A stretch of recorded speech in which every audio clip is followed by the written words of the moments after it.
another edition of It's Wrestling Report. Alongside my brothers Robert and Ryan, I'm your host Zema, and this edition of the IWR are going to do our 2012 TNA Genesis review. Just getting off the air with the pay-per-view. If 2011 was what it was, it looks like we're on the exact same path as that was for TNA. Really nothing special here.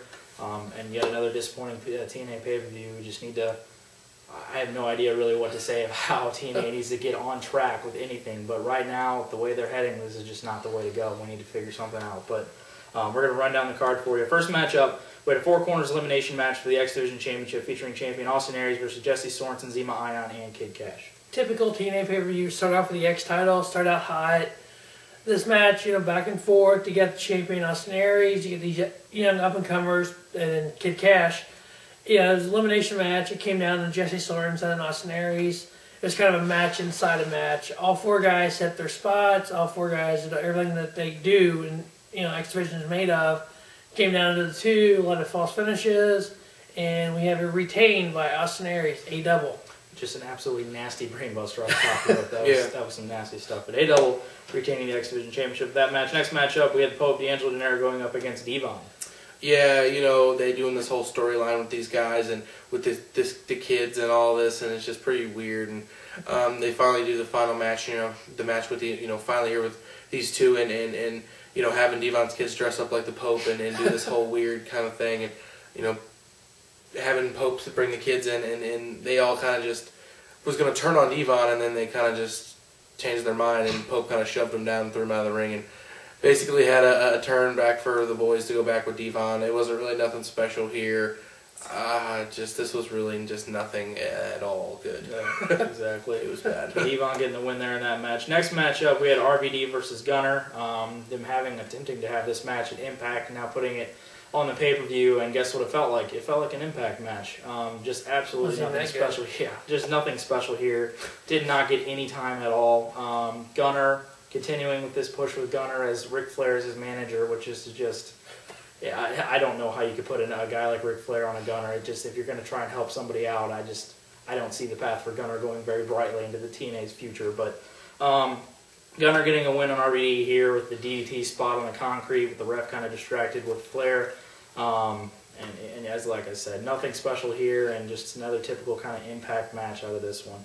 Next matchup, we had the Knockouts title line. Win champion Gail Kim went up against Mickie James. When you have two of the best women wrestlers in TNA going at it, these ladies aren't afraid to take a fall. Most ladies, they pause, then they fall. These two are going at it. Yeah. Back and forth, back and forth. When the match first started, Madison Rain was in a cage hanging above the ring, which was actually quite interesting. It was Velvet Sky's idea. Yeah. Go figure. But even with that, the match itself was good. Madison Rain threw down some brass knuckles, and obviously they picked him up. And Gail, the referee, seen him, stopped her. She threw another pair down, and then Mickie ended up hitting Gail with it, and for the DQ. And it was such a great match to start. It ended so poorly with the DQ finish. Yeah. Okay. And Gail Kim retaining off that disqualification. Next matchup, we had the Monsters Ball match between Abyss and Bully Ray. If Abyss lost this match, he must rejoin Immortal. Yeah, this here was, it started off real weak, and they had Bully Ray pandering to the crowd, and Abyss kind of trying to, go after him. And they finally got going and got a couple spots here and there, and they, Abyss taking some really nasty spots in this. And it's one thing when they try to do these Monsters Ball matches, they keep saying that we topped the last one, but really, in all actuality, they just keep getting worse. This wasn't terrible, but it wasn't amazing. It was just okay, and it had a couple cool spots, and the crowd had an "This is awesome" chant, the only "This is awesome" chant in the whole show, which proves to me that TNA is just in a rough spot, because there was nothing that awesome about this match, that really, but, Abyss went in right, here, and definitely not being an Immortal. I don't know what they were doing. They also ran a couple segments throughout the rest of the night where they just had like Bully Ray beat up Abyss backstage, and then they also had them ask Bully Ray, "What happened to Abyss? Where's he at?" And he's like, "I don't know where he's at. You go find him." It was so weird. And they just went straight into another. Yeah, package. And they just went into a video package out of nowhere. It was amazing so production there. Random. It was just kind of TNA okay. 2012. Oh, good Lord. Next matchup, we had the TNA Tag Titles line win champions Crimson and Matt Morgan went up against Samoa Joe and Magnus. you do these tag team tournaments and put these people together who shouldn't be tagging together, trying to spark interest in the tag division, and then you do nothing with them. And you've got Samoa Joe, probably one of the top talents in TNA, doing absolutely positively nothing. I mean, this match wasn't anything spectacular. You know, Joe had a few spots like he normally does. Teaming with Magnus, who really didn't do a whole lot. Yeah. But you have it retained by Matt Morgan and Crimson. Super. Why? Continuing the role with Matt Morgan and Crimson as champion. Who knows when we'll see Samoa Joe on another TNA pay-per-view. We'll have to put him back on the shelf for a little bit and never to be used again. Awesome stuff there.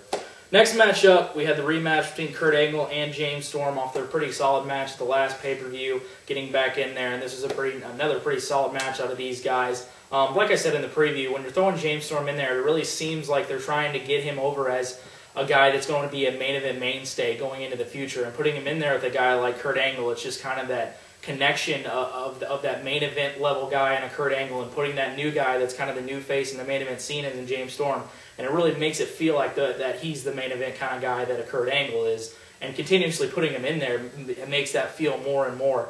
But James Storm looking pretty solid in this matchup here with Kurt Angle. You know, Kurt Angle making James Storm wrestle, and that's really what it seems like they're trying to get over is, you know, James Storm's just not the kind of, you know, the character kind of guy. He could get in there and he could work his ass off.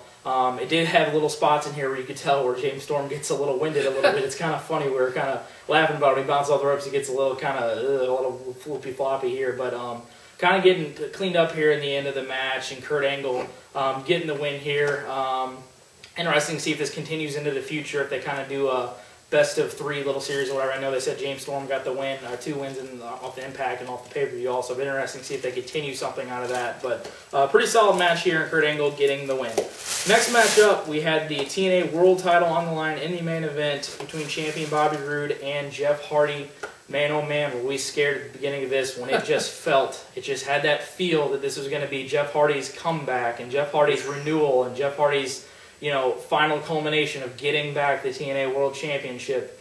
And good God Almighty, did that not scare us to death? Because if you're not going to mark something that just this company is just in shambles and just absolutely terrible, put the TNA World Title on Jeff Hardy, and you could pretty much just put that on a T, and there you go, because that'll explain it. This was actually a pretty solid match. After all that being said, we were just kind of scared at the beginning of this because it really had that feel.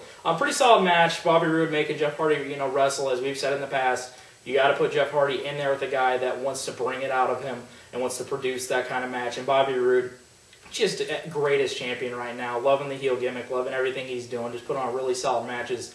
And we were talking, you know, he just looks like he is just on the cusp of just becoming an absolutely huge superstar and just absolutely going to the prime of his career. But Bobby Roode going towards the end of this and having the DQ finish with all this shenanigans and stuff going on at the end with him running away from Jeff Hardy. And finally having it to the DQ finish or whatever that we've seen at a TNA pay-per-view again. Another DQ finish. Looks like it's probably going to continue into the future with Jeff Hardy and Bobby Roode. But Bobby Roode still remaining the TNA World Champion. Let's fast forward 5 years from now. We're going to look at Bobby Roode as a solid world champion, a multiple time world champion. Jeff Hardy. They last 5 years. Yeah, sure. Well, Bobby Roode will. Bobby Roode will. Oh, yeah. Bobby Roode will. Knows about TNA's future. Yeah, look, 5 years in the future, Jeff Hardy, he'll probably be somewhere overdosed in drugs. How do you go from 8 months ago, at Victory Road, being that strung out, that high, and here you are 8 months later in a world title match when AJ Styles, Samoa Joe, Kash, Daniels, all these guys are doing nothing. Yeah. Get rid of Jeff Hardy. He needs to go away. This is the only company that I can think of that you can be high on drugs 8 months ago and still be at the top of the company now. It doesn't happen. Yeah. Robert's speaking on Quaddy's behalf on that one for us. Here you go, buddy. What's up? Yeah, I mean, he's clean here now, but it just... What? True. Yeah, it's just the thing of, you know, this was actually a pretty good match. And the thing about this was, we were so worried that we thought, you know, man, are they really going to Jeff Hardy? Eventually Jeff Hardy will be world champion. It'll happen next month or the month after. Possibly. Yeah, but yeah, against all odds. We were sitting there thinking, and they did a lot of, at the end of this, a lot of really great false finishes. Oh, yeah. We really thought that Jeff Hardy was going to win this at times, and I think they did a good job with that. But glad he did not win. But how many times are they going to just continue to just DQ finish these main events? That's your thing, okay? TNA, if you're going to have a really shitty show, at least have your main event show up. This main event was okay, but the finish was really terrible.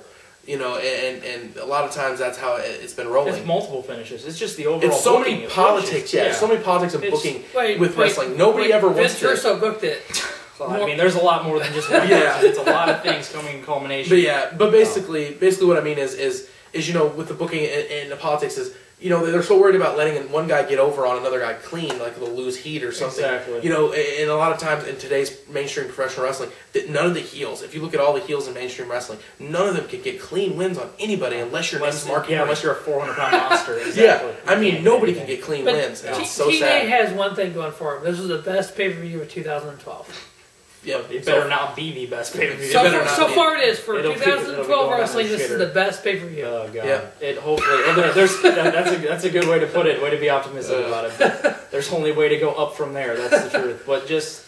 there's so many little dynamics of this company that needs to get just fixed. It's just something about... It's just got a feel to it where it does not feel like a legitimate professional wrestling company. It's just, number 3 right now. It doesn't have a feel of something that is a solid product that could go in and night out and give you entertaining professional wrestling. It just can't do it. It's the booking, it's this and that, the use of guys, the misuse of guys, whatever it's going to be.